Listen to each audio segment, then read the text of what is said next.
The F-22 is going to help us own the skies, and owning the skies is what will allow us to dominate future battlefields in a way that will enable every other part of our military force, whether it be forces on the ground, at sea, or in the air.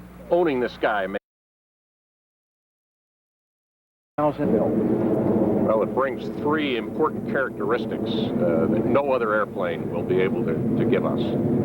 One, it gives us a stealthy fighter that can maneuver better than any other fighter in the world. So we'll be able to employ stealth in day or at night.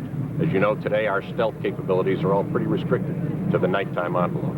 It also brings super cruise, which will allow it to enter the fight and leave the fight quicker. And it brings integrated avionics, which will give our pilots the best situational awareness of the battlefield, anybody on the battlefield. Now, I understand that this plane...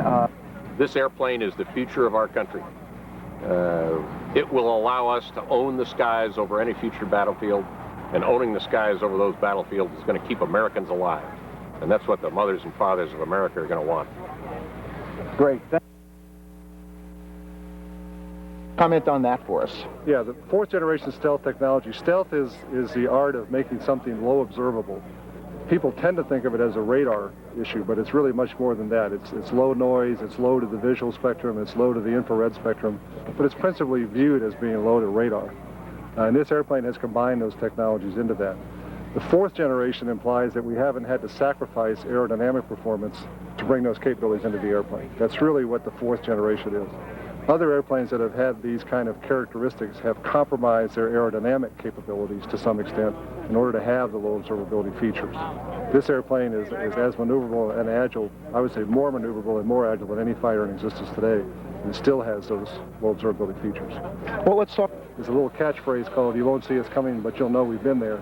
That means that we are, in fact, low observable, but we're also lethal at the same time. So should the U.S. ever have to employ this weapon system in combat, it will maintain that technological advantage and that superiority that we need to keep dominance in the skies in the future.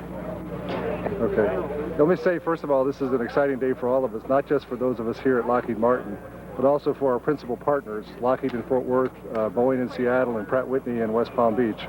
That team, which is about 8,000 strong right now, added to it the 3,000 or so subcontractors across the country that are supporting the airplane, has brought all of this together in one airplane, and you saw it today as it lifted off the runway. So it's an exciting day for that entire team.